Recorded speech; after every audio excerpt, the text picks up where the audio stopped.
What do the animals have to teach us about what has happened and what might happen is the question. Not everything comes out of a computer. Not everything comes out of a laboratory.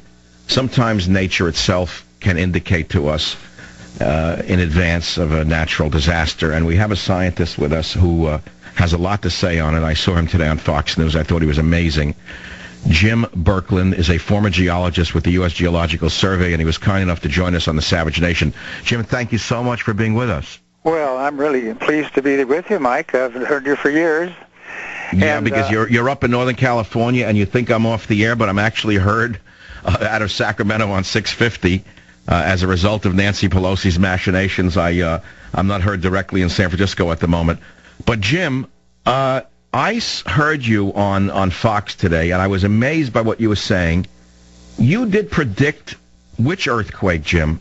The World Series quake. I named it in the Gilroy Dispatch 4 days before it happened. Now, what was the World Series quake? I don't know that. Is that the Loma Prieta? You know, when the World Series hit, October 17.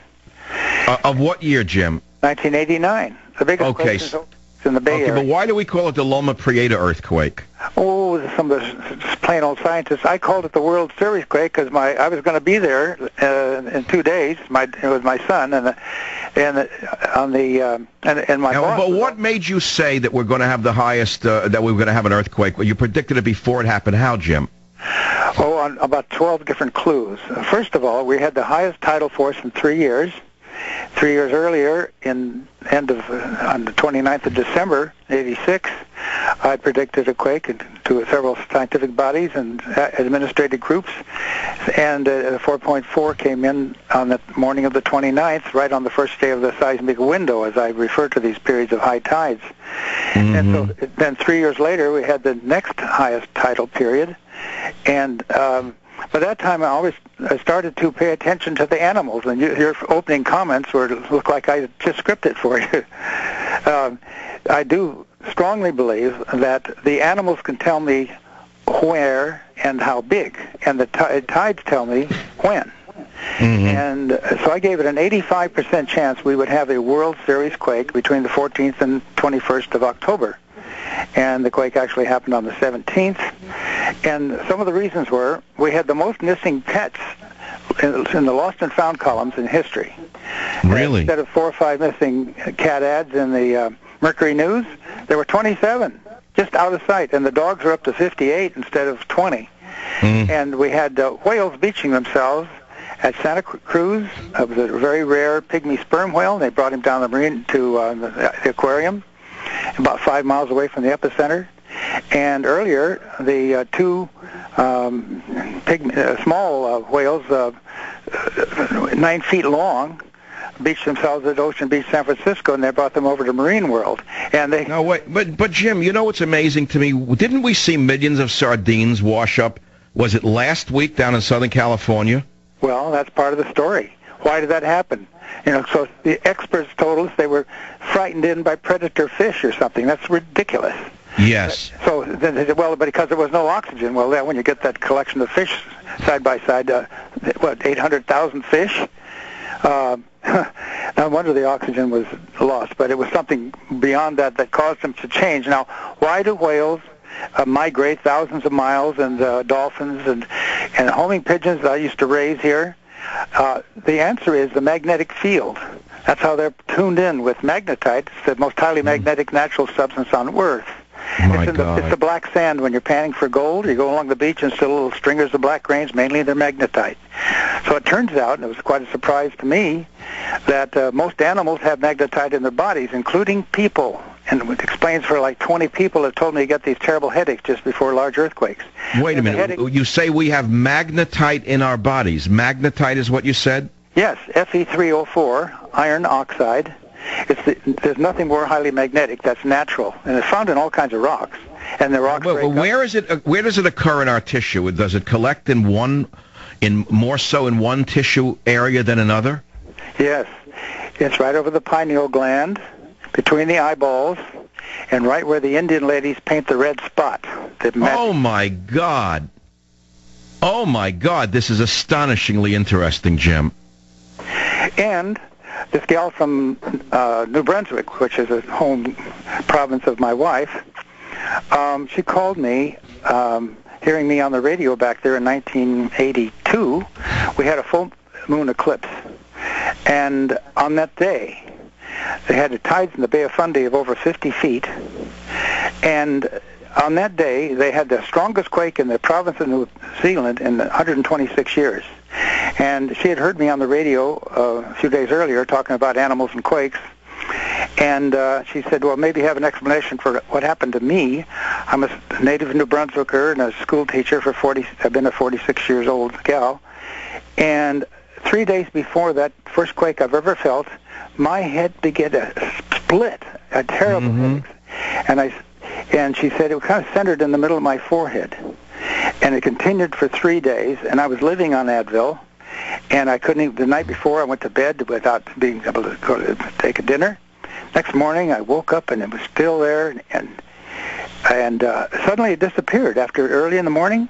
And then the first tremor hit, first quake she'd ever felt in her life, just after this terrible headache disappeared. So I thought, well, hypochondriac, and I'd never heard anything like this. And I said, well, you should talk to the university. Maybe you have a special talent or something. And she said, well, no, I'm a very private person. The only reason I'm calling you is just because you're 4,000 miles away. Well, anyway, 3 months later, she called me at the office. I was county geologist for Santa Clara County for 21 years. And she called me and she said, excuse me for troubling you at work, but it all came back this morning, or last night, and this morning we had a 5 magnitude aftershock, the strongest in 3 months. I don't think I can take this anymore. I'm going to move. She's a native New Brunswicker. And I said, hang on. We're going to visit my wife's folks back there, and I want to talk to you this summer. Well, I don't know.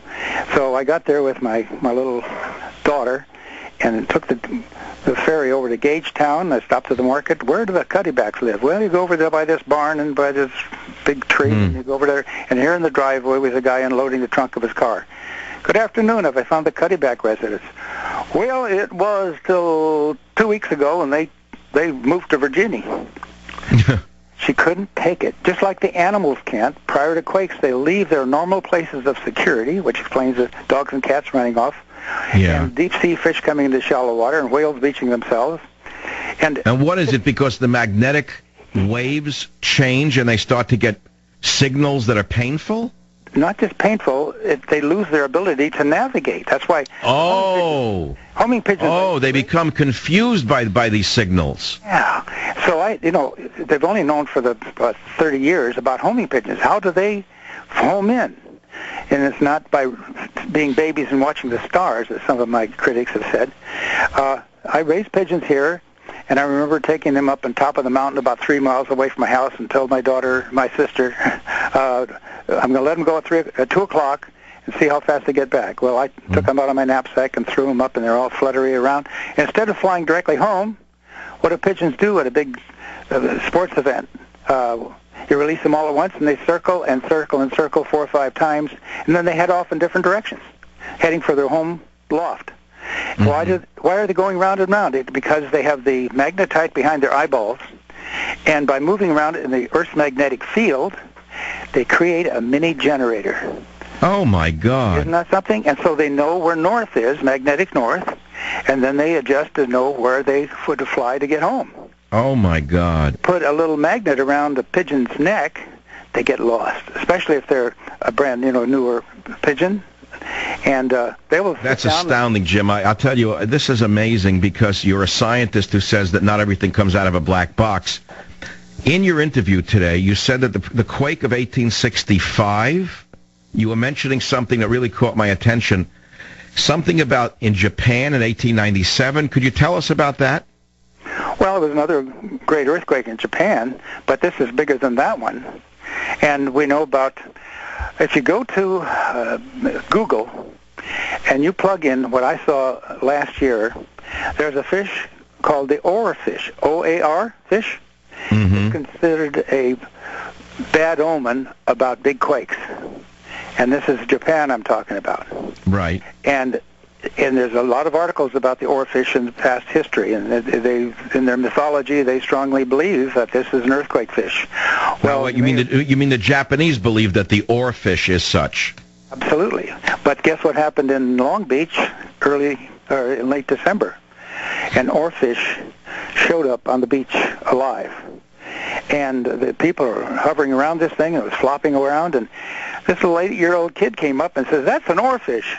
I said, "How do you know that, kid?" Well, the teacher, she just told him about it in the natural science class. Amazing. So, anyway, what does that mean about our immediate future?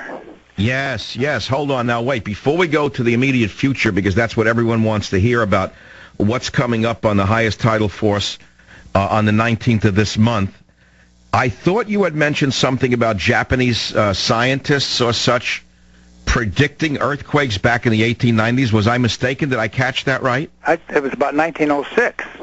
Now, yes. In the infancy of seismology, this Japanese seismologist, Omori, noted that there had been 2 huge quakes, made large, great earthquakes in southeastern Alaska in 1897.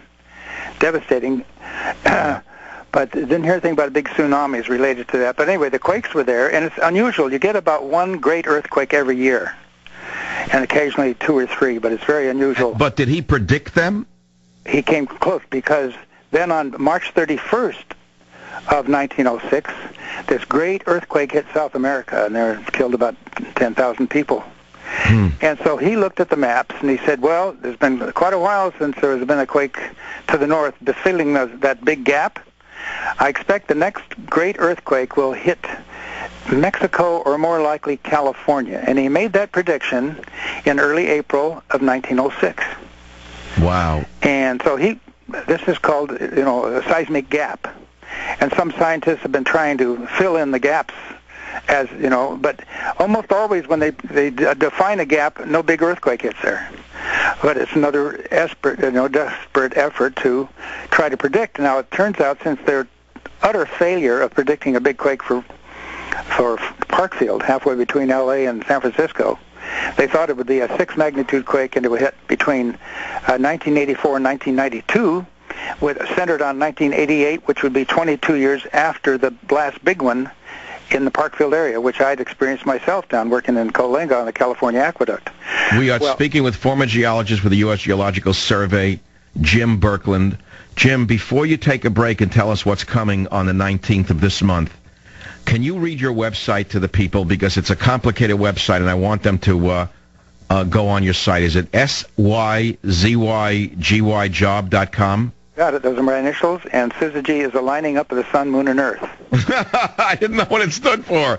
syzygyjob.com? syzygyjob.com. And I had that on my life. I think we ought to change your website to something simpler, Jim, such as earthquake.com. But I'll be right back with Jim to give us a little update of what's coming Saturday right here on the Savage Nation.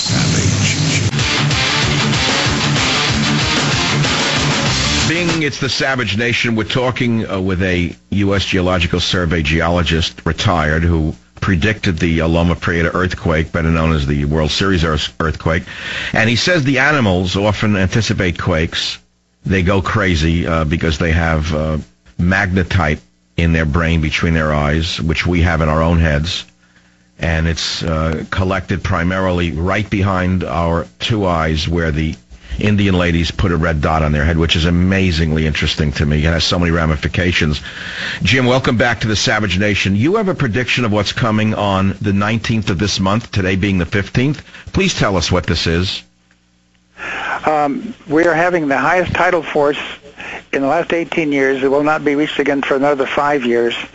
And this is a result of the full moon being on the same day, within the same hour, as the closest monthly approach of the moon.